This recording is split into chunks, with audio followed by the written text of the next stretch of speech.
Minority इस कानून को स्वीकार नहीं करेगी। क्या धमकाना चाहते हो भाई? संसद का कानून है, सबको स्वीकार करना पड़ेगा। एक ऐसा बोर्ड जो किसी भी जमीन को अपना बोल दे तो जमीन उसका हो जाता।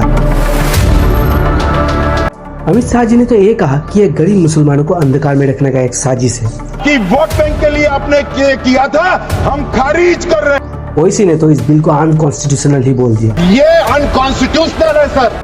जिस बोर्ड के पास लाखों करोड़ों की संपत्ति है, क्या वो सच में गरीब मुसलमानों की अच्छाई के लिए खर्च की जा रही है या कुछ सियासी ताकतें इसका इस्तेमाल कर रहे हैं? नमस्कार दोस्तों, किसी के चेहरे की खुशी और किसी के चेहरे पे गम।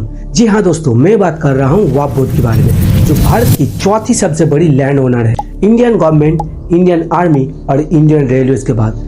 अभी वर्तमान में वक्फ बोर्ड के पास 8.5 लाख से भी ज्यादा प्रॉपर्टीज है, जो कुल 38 लाख एकड़ जमीन से भी ज्यादा है और जिसकी current market value 1.5 lakh crore से भी ज्यादा। दोस्तों, वक्फ बनाया ही गया था गरीब मुसलमानों की हेल्प करने के लिए, लेकिन उसके बावजूद भारत में मुसलमानों की स्थिति बहुत ही खराब है। लेकिन सवाल है क्यों?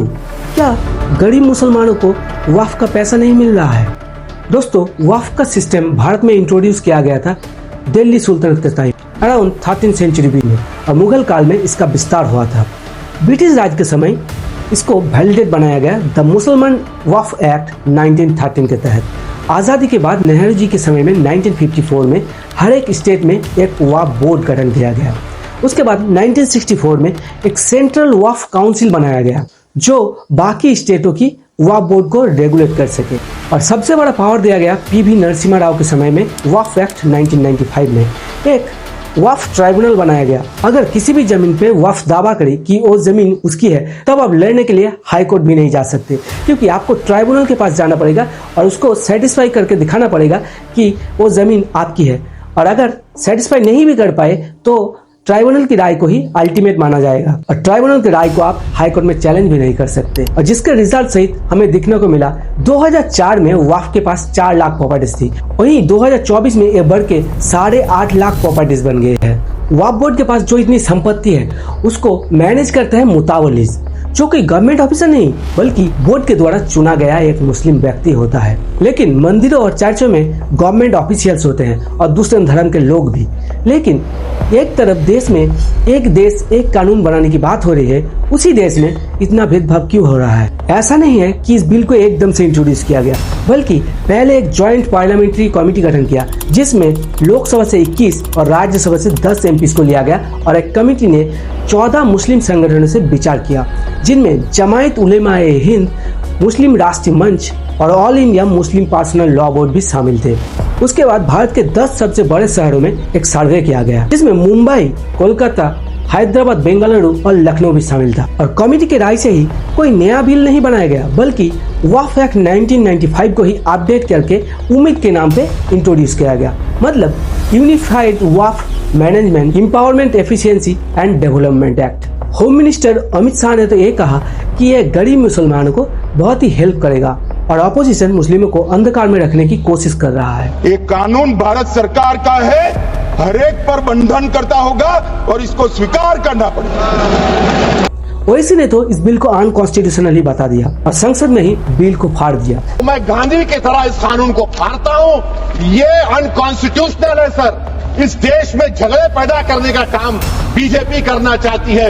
वक्फ ट्राइब्यूनल में 40,951 केस पेंडिंग है, जिनमें से 9,942 केसेस मुस्लिम लोगों ने किया मुतावलीज और वक्फ मैनेजमेंट के खिलाफ। माइनॉरिटी मिनिस्ट्री की 2006 के एक सर्वे के मुताबिक वक्फ बोर्ड की ईयरली इनकम 12,000 करोड़ रुपए तक हो सकती है, लेकिन 2004 में बोर्ड ने एनुअल इनकम दिखाया 163 करोड़। वहीं 9 साल बाद 2013 में सिर्फ 3 करोड़ बढ़ा के 166 करोड़ एनुअल इनकम दिखाया। इसके लिए ट्रांसपेरेंसी बढ़ाने के लिए गवर्नमेंट ने एक कंप्यूटराइज सिस्टम लाने की भी बात किया गया है।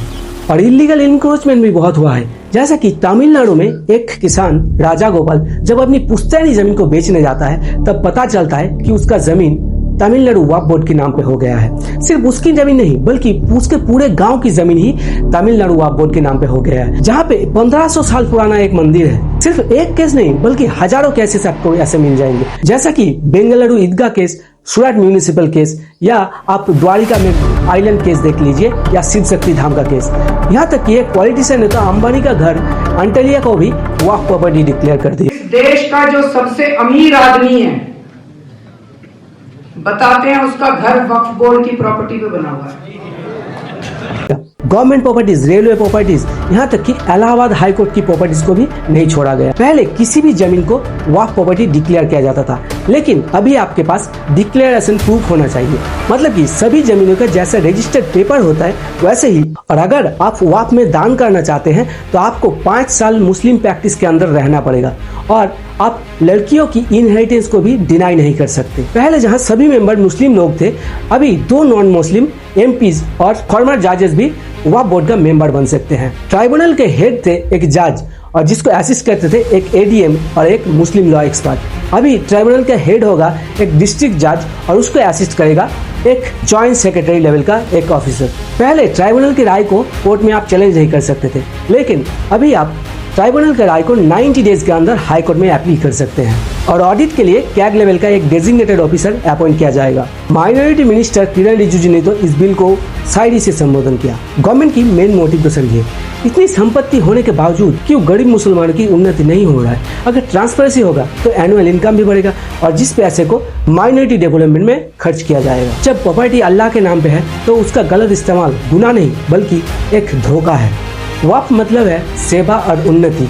आपके क्या विचार है इस बिल के बारे में, आप कमेंट में जरूर बताइए। और अगर वीडियो अच्छी लगी हो तो लाइक, कमेंट और सब्सक्राइब। जय हिंद, जय भारत, वंदे मातरम।